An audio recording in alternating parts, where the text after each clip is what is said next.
자, 지난 차시에 이어서 과학의 본성, 과학의 개념학습, 그리고 과학 탐구에 대해서 좀 더 논의를 해보도록 하겠습니다.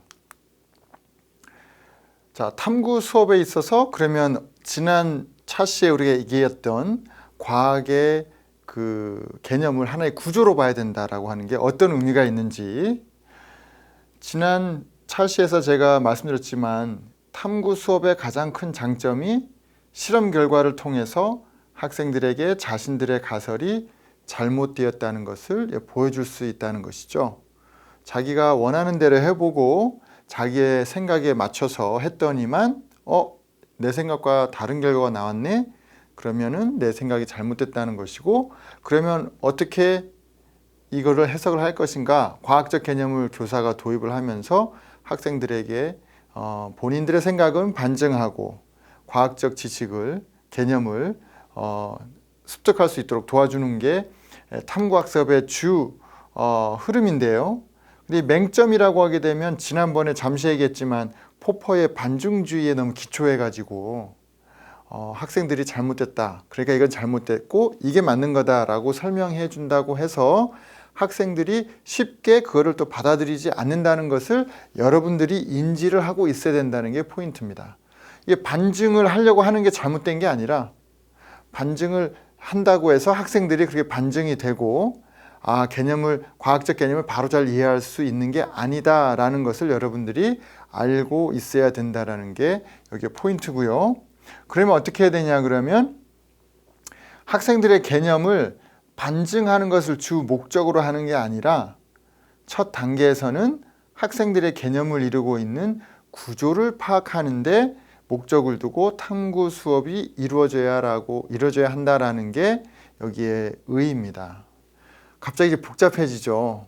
이제 여러분들이 귀납적 교수학습 방법에서 5E Learning Cycle 말을 했고, 거기에 또 각 단계별로 중요한 부분 다 해서 왔는데, 이제 탐구학습에 대해서 이제 하고 하다가 이제 레벨 0, 1, 2, 3까지도 다 하고 했는데, 갑자기 이제는 포퍼의 반증주의가 나오면서 이제 그 학생들의 개념을 구조로 봐야 된다고 하면서 반증하는 게 목적이 아니라 구조를 파악하는 게 목적이라고 하면서 갑자기 복잡해지죠.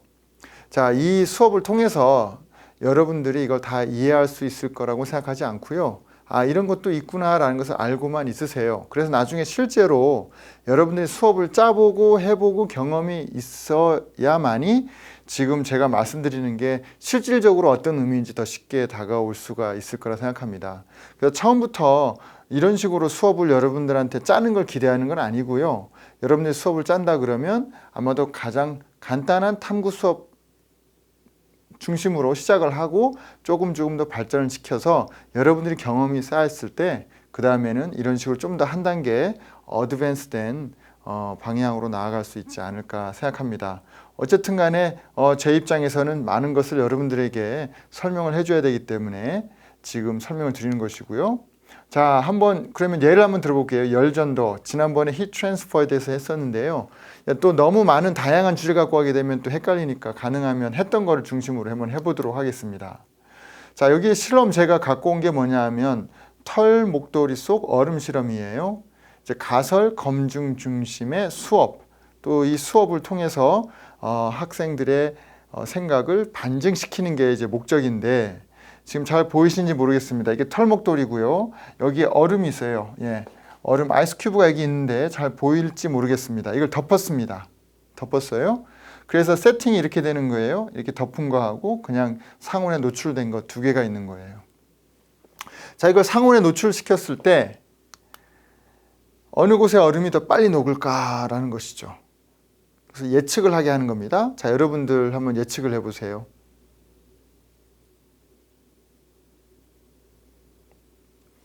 당연히 이게 빨리 녹을 것이다, 이게 빨리 녹을 것이다 할 수 있겠죠. 항상 예측을 하게 한 다음에 뭐를 물어봐야 된다고요?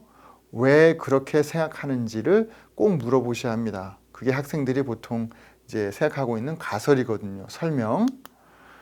자, 예측은 학생들 같은 경우는 털 목도리 속의 얼음이 더 빨리 녹는다라고 얘기하죠. 그럼 왜 그러냐 물어보면, 왜냐하면 털목도리가 따뜻해서 열을 방출하기 때문이다. 물론 뭐 열을 방출한다는 얘기 안 할 수도 있고 그냥 털목도리가 따뜻해서라고 이제 얘기할 수도 있겠죠. 자, 그러면 보통 그 정도로 끝납니다. 왜 털목도리가 따뜻하다고 생각하느냐 해서 이렇게 아까 얘기했지만 구조를 파악하는 다양한 얘기가 더 진행되는 게 아니라 가설이 있고 예측이 있고 그러면 여러분들의 생각이 맞는지 보자라고 실험을 실제로 해보잖아요. 근데 결과는 어떻게 나옵니까? 털 목도리 속 얼음이 훨씬 늦게 녹는다. 여기 있는 게 훨씬 더 빨리 녹는다. 이렇게 되는 것이죠. 자, 이렇게 됐을 때 학생들이 이 결과를 갖고 그러면은 이제 토론을 해야 되겠죠. 우선 학생들의 예측이 맞았습니까? 틀렸습니다. 예측이 틀렸다는 얘기는 학생들의 가설이 지지를 받지 못한다. 한마디로 이제 리젝트 시켜야 되는 거죠. 그래서 털목도리가 따뜻하지가 않다. 이렇게 얘기가 될 수도 있고 아니면 열을 방출하지 않는다. 이렇게 될 수도 있겠죠. 그래서 결론적으로는 이 상온에 나왔던 얼음이 훨씬 더 빨리 녹고 이 털목도리가 약간 단열재적인 역할을 해가지고 결론은 이제 이렇게 나는 것이죠. 그러면 우리가 이제 예측하는 건 뭐냐 하면 기대하는 거는 학생들이 본인들의 예측이 틀렸고 그래서 본인들의 가설이 잘못됐다 라는 것이죠. 이 상태가 되면 학생들이 그 삐아제 이론을 빌면 어떤 상태에 도달할까요? 인지적 비평형, 인지적 갈등 상황에 도달하겠죠. 왜냐하면 왜 이게 빨리 녹지? 이게 빨리 녹아야 되는데 이게 빨리 녹았잖아요. 그러니까 학생들이 이게 쉽게 설명을 못하는 것이죠. 그 인지적 갈등이 이루어지고 그때 선생님께서 열 전도의 개념을 도입을 하는 것이죠.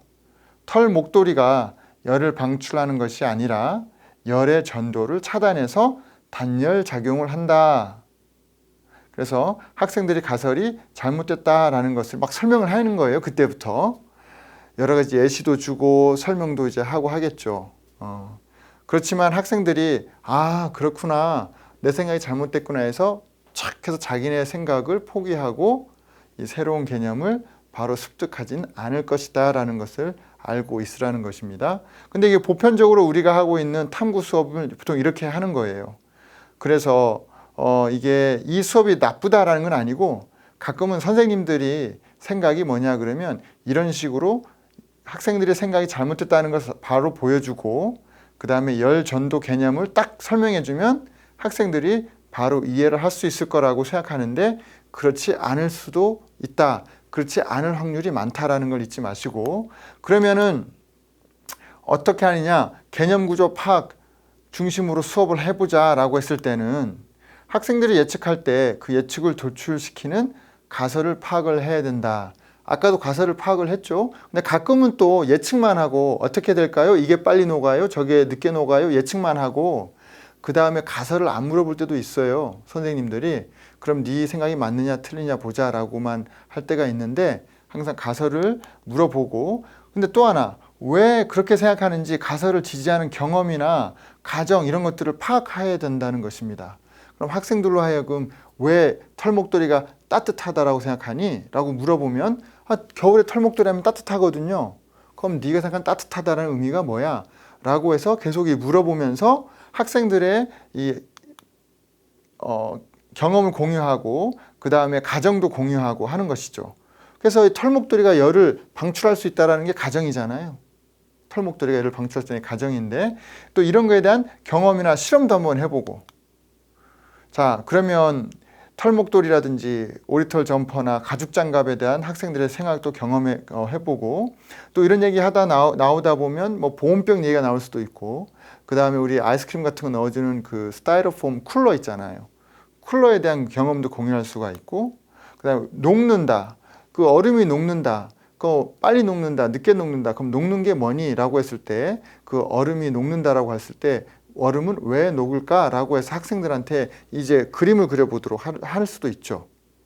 그러면은 학생들이 설명을 하려고 하다 보면 자연스럽게 공기가 나오고 얼음이 나오고 그 다음에 열이란 게 나오게 되고 그러면 공기에서 얼음으로 열이 뭐 이동한다고 할 수도 있고 학생들의 그런 생각을 파악하는데 시간을 많이 이제 두는 것입니다.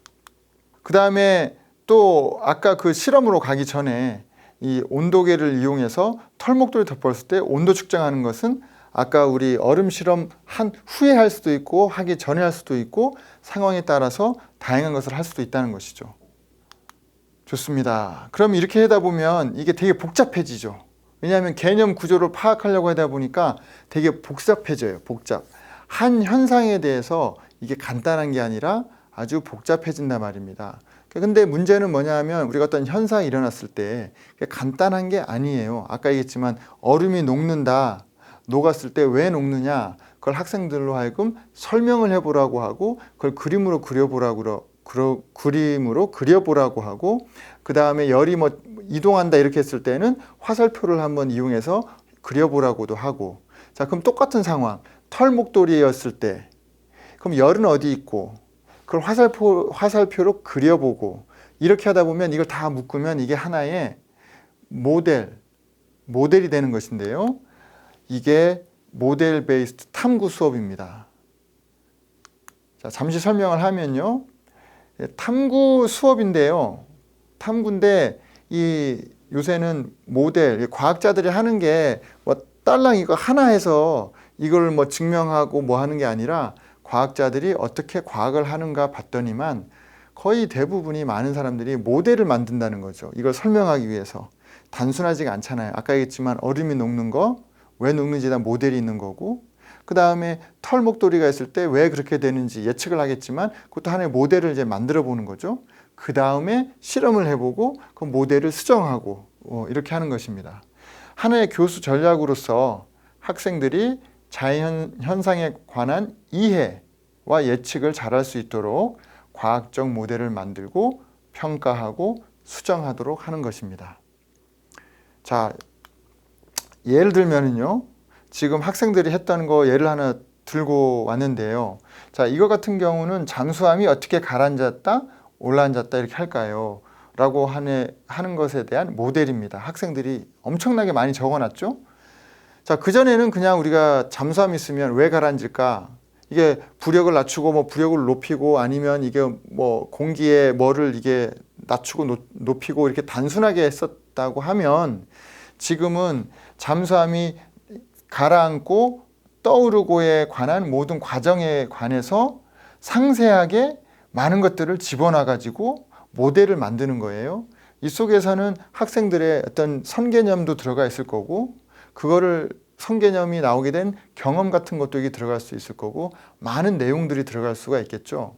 그럼 이 내용이 꼭 맞다라는 건 아니고 최대한 이렇게 파악을 하고 그 다음에 실험을 해서 실험 결과와 상충되는지 일관성이 있는지를 보고 만약에 실험 결과와 이거와 맞지 않는다라고 했을 때는 또 모델을 수정하고 이런 과정을 거치면서 학생들이 정교화된 모델을 과학적 모델을 가졌을 때 그게 정말로 학생들에게 올바른 과학적 개념에 대한 이해가 깊은 이해가 되는 게 아닌가라는 그런 가정하에서 이런 모델을 이제 사용하고 있는 것입니다.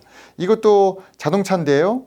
지금 이제 보면 이제 태양이 있고 라디에이션 이게 열 전도에 관련된 것 같습니다. 라디에이션이 돼가지고 차 안에 들어오니까 이 안에서 뭐가 일어났냐고 이 학생이 썼냐면 컨벡션이 일어난다고 대류 현상이 일어난다 그러고 그 다음에 서멀 에너지가 트랩트 된다고 인사이드 트랩트 된다 그러고 자동차 이 컬러가 어두우면 더 많은 열을 이제 흡수할 거라고 이제 돼 있고 이런 식으로 이 자동차가 이제 운전하는데 열이 나는 거에 대해서 하나를 갖고 엄청나게 많은 내용들을 집어넣는 거잖아요.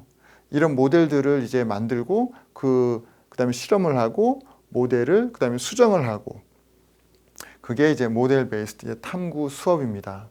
제가 얘기한 개념을 이제 구조로 파악한다. 그다음에 그게 또 모델 베이스 탐구 수업의 어떤 그 근거, 목적 꼭 이거는 아니고요. 제가 생각하고 있는 과학 개념을 구조로 파악해야 된다라는 게 저 개인적인 연구를 통해서 얻은 결론이고 그리고 최근에 탐구학습 중심이 이제 모델 베이스 탐구 수업으로 많이 진행이 되고 있습니다. 그래서 이거를 두 개를 제가 한번 접목을 해봤습니다. 그럼 열전도에 대해서는 어떻게 할까?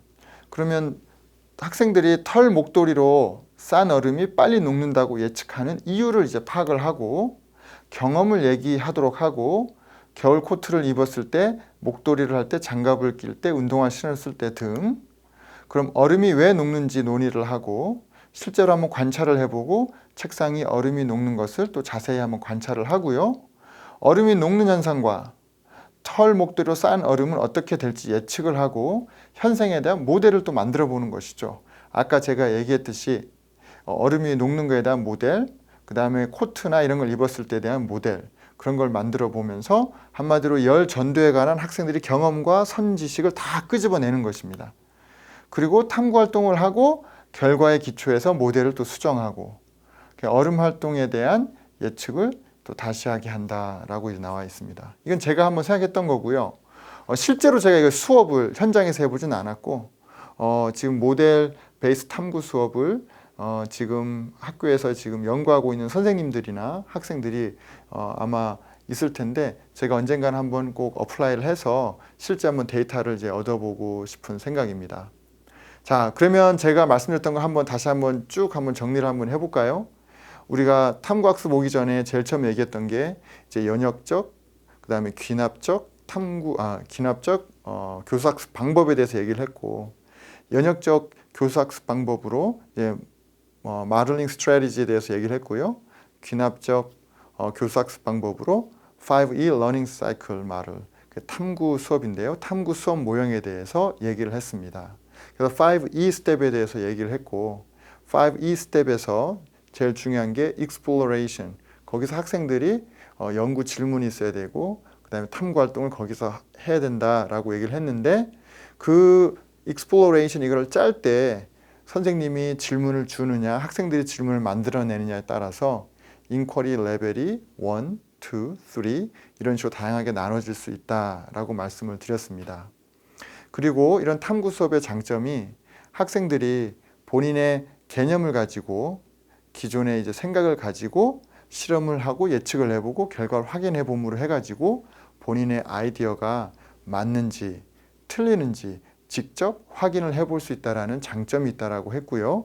그런데 우리 예비교사로서 나중에 선생님이 되고 탐구 수업을 진행할 때 우리가 항상 인지하고 있어야 될 게 뭐냐 그러면 학생들로 하여금 본인들의 생각이 틀렸다는 증거를 내민다고 해서 학생들이 본인의 개념을 바로 반증하고 또 선생님이 얘기하는 과학적 개념을 바로 습득한다라는 것은 쉽게 일어나지 않는다라는 것을 알고 있으면 좋겠다라는 것입니다. 그래서 탐구학습도 요새는 간단하게 예측, 가설, 가설 반증 뭐 이런 식으로 간단한 게 아니라 요새는 학생들의 개념을 구조로 파악하기 위해서 어떻게 해요? 모델 베이스드 탐구학습이 많이 이루어지고 있다라고 하는 것입니다. 그래서 시카고 공립학교에서도 그 과학교육 과정이 이렇게 교과서가 여러 개 있었는데 그 전에는 이제 세펍이라고 이제 있었는데 지금은 Amplify Science로 이제 바뀌었습니다. 그 교과서도 중심이 뭐냐하면 모델 베이스 탐구 수업을 중심으로 하고 있는 것입니다. 이 부분에 대해서는 우리 고은경 교수가 좀 더 설명을 하도록 할 텐데요. 아무튼 여러분들 많은 정보를 한꺼번에 지금 드리고 있는데 차근차근 잘 정리해서 탐구학습에 대해서 많은 정리를 잘 하셨으면 좋겠습니다.